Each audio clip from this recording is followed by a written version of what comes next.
Alexa seiklused talus.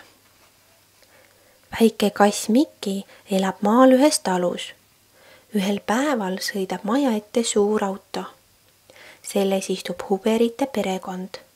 Isa Huber ja ema Huber, Melissa ja Mihkel ning kass Alexa. Nad tahavad jääda tallu puhkusele. Seepärast on neil ka nii palju kohvreid kaasas. Vanad ja noored Huberid tulevad autost välja ja lähevad majja. Mõne aja pärast tulevad nad uuesti välja ja kannavad sisse oma kohvreid ja kotid sisse. Isegi kass Alexa viiakse majja koti sees. Õuekass Miki paneb seda imeks. Kas see võõras kass käia ei oskagi? Miki hiilib uudishimust lähemale ja lipsab ka majja. Toas hüppab ta kapi peale ja jääb huviga Alexat vaatama. Järgmisel hommikul antakse mõlemale kassile süüa. Nüüd on ka Alexa muutunud uudishimulikuks. Tähelepanelikult nuusutab ta Mikit, kes tõmbab ettevaatuse mõttes küüru selga. Alexa kargab akna lauale, Miki kähku talle järele. Mõlemad vaatavad aknast välja. Kas tuled ka hiiri püüdma? Küsib Miki. Hiiri püüdma, imestab Alexa.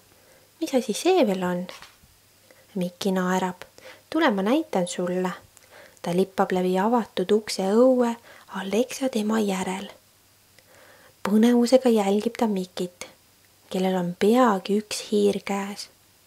Siis katsub temagi püüda, kuid hiired on nobedad ja lipsavad ühte lugu minema.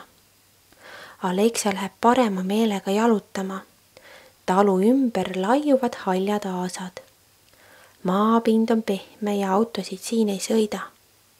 Igal pool kasvavad kirjud lilled. Äkitselt hüppab tema ees õhku rohutirts. Alexa ehmub. Kus on Miki? Kõrge rohu sees pole sõbratari peaaegu nähagi. Alexa tormab suurte hüppetega Miki juurde.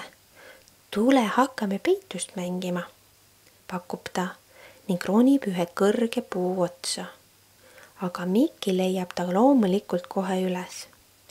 Nüüd on Alexa kord otsida ja Miki peab ennast ära peitma. See on tore.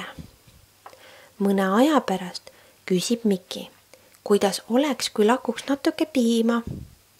Hea meelega vastab Alexa viisakalt ning hakkab rõõmsalt nurru lööma. Piim maitseb talle. Melissa valab seda mõnikord talle kausikesse.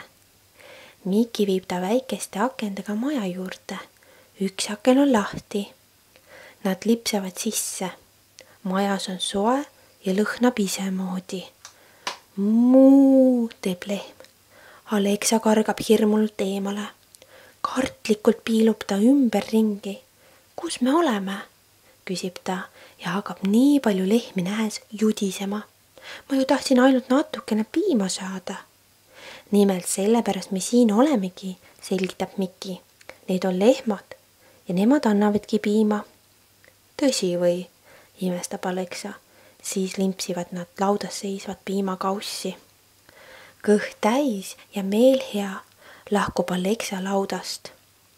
Rõõmsalt ronib ta üle plangu rohtaeda.